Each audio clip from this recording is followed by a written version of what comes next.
I was just finishing up chores on my own land, my ranch, my home, when I saw a car I didn't recognize pull up to the gate. Out steps this woman, clipboard in hand, marching up like she owned the place. She didn't even say hello before hitting me with a list of violations she claimed I'd racked up. Her tone, straight out of a bad HOA horror story. Thing is, I don't even live in a neighborhood with an HOA. This is open country, my land, but she wasn't backing down. Said she was the new community compliance officer and started snapping photos like she was building a case. I asked her politely to leave, but instead she doubled down, called the cops, said I was trespassing on my own ranch. At this point I was stunned, but not speechless, because there was one big detail she didn't know about me. As she stood there, waving her phone and demanding my ID, I calmly reached for my badge. Yep, I'm the sheriff. Her face when she realized, you won't believe it. But what happened next? Let's just say things took a turn I didn't expect. Stick around, because this story's only just getting started, and the real showdown was still waiting around the corner. Now, I've dealt with my fair share of folks thinking they're in charge, but this was something else. She wasn't just bossy, she was convinced she had authority over my ranch. Claimed the land had been recently annexed into some kind of private residential development, said there were new rules, new boundaries, and that I was technically in violation for having livestock, a dirt road, and even for flying my flag too high. I asked her where she got this info, and she waved around a folder full of printed maps and documents, none of which had any legal standing. Still, she was confident, like she'd done this before, and when the deputy she called finally pulled up, I figured things would calm down. But nope.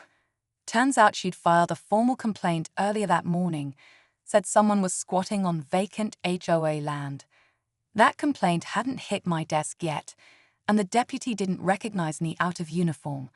So now I was standing there, on my own property, being asked to prove I belonged. No one had even noticed my badge on my belt. And just when I thought it couldn't get any more surreal, she dropped another bomb. She said she already had paperwork to start an eviction process. That's when I knew someone was pulling strings behind the scenes. I asked the deputy to step aside with me, showed him my badge, and his face changed fast. He apologized, of course, but the damage was already done. This woman had stirred up something bigger than a misunderstanding. Turns out, she wasn't acting alone.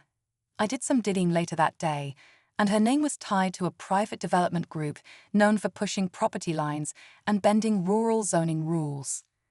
They'd been trying to grab land on the outskirts of town, targeting ranches like mine under shady claims of urban expansion. Thing is, no one from the county had contacted me. No hearings, no notices. Just her showing up, bold as ever, trying to push me off my own dirt. And the strangest part, her documents had signatures from people I know never would have agreed to something like this. Old neighbors, folks who'd passed away, and even a name of a guy who left town 5 years ago.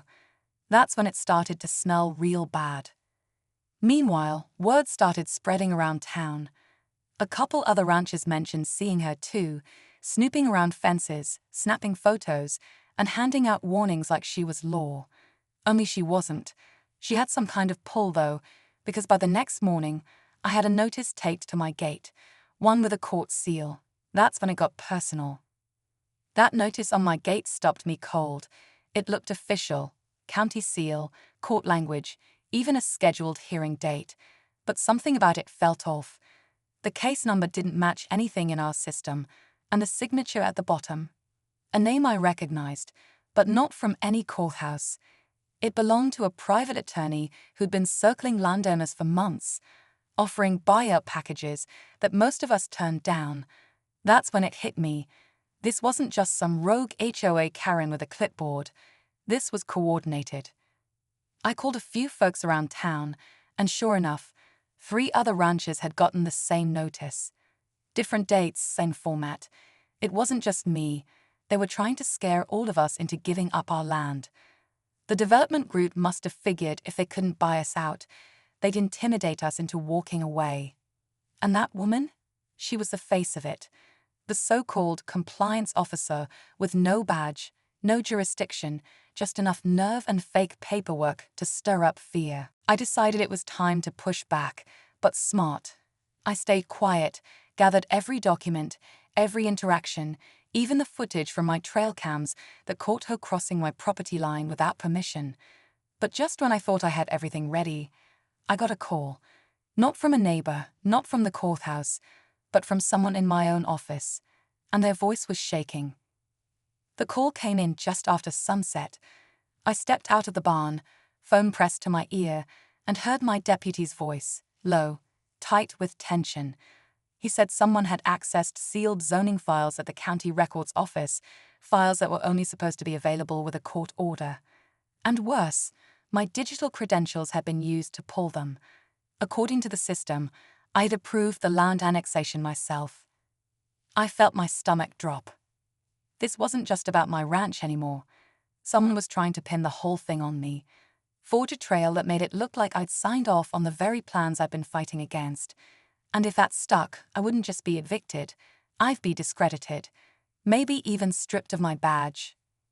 The deputy said he found a USB drive left plugged into one of the workstations after hours. No prints, no camera footage, just a trail of manipulated documents and logins tied to my account. Whoever did this knew exactly how to make it look clean, and they had access, which meant someone on the inside was working with them. That's when I knew the fight wasn't just with the HOA imposter or the shady developer. It was coming from within the department. Someone I trusted was helping push me off my land, and I had to find out who before it was too late. I didn't sleep that night. By morning, I had one goal: uncover who was behind this and shut it down before they could take anything further. I met with the deputy who found the USB.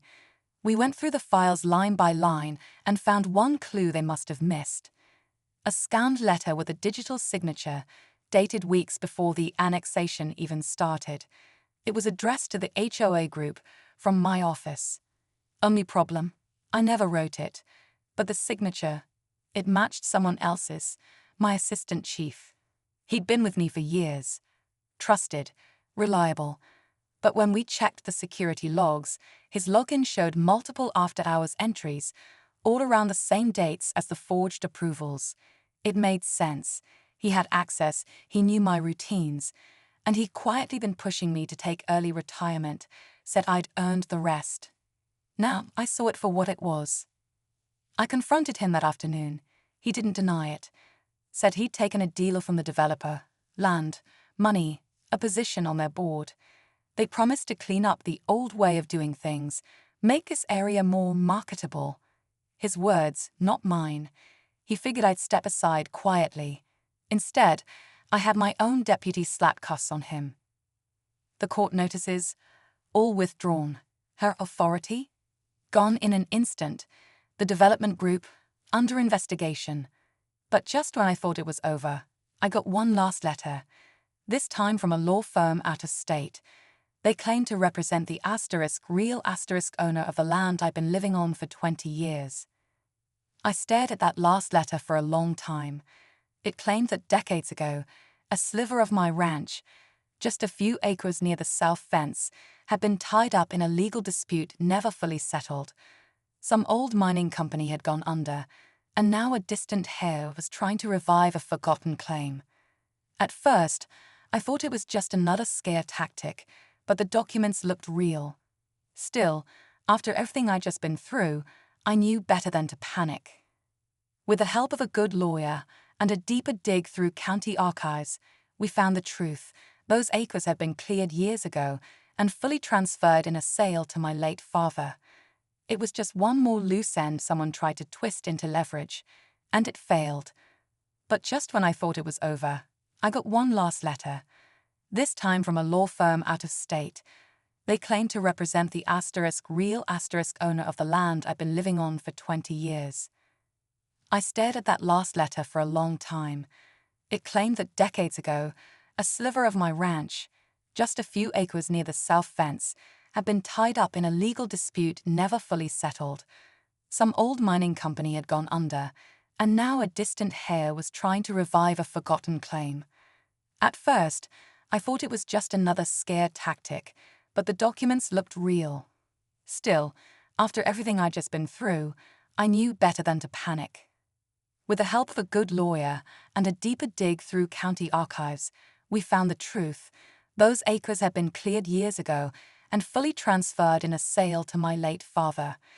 It was just one more loose end someone tried to twist into leverage, and it failed. The ranch is still mine, the false HOA is gone, and the folks behind the scheme, they're facing charges. What started as one woman showing up with a clipboard turned into a battle for the soul of this land.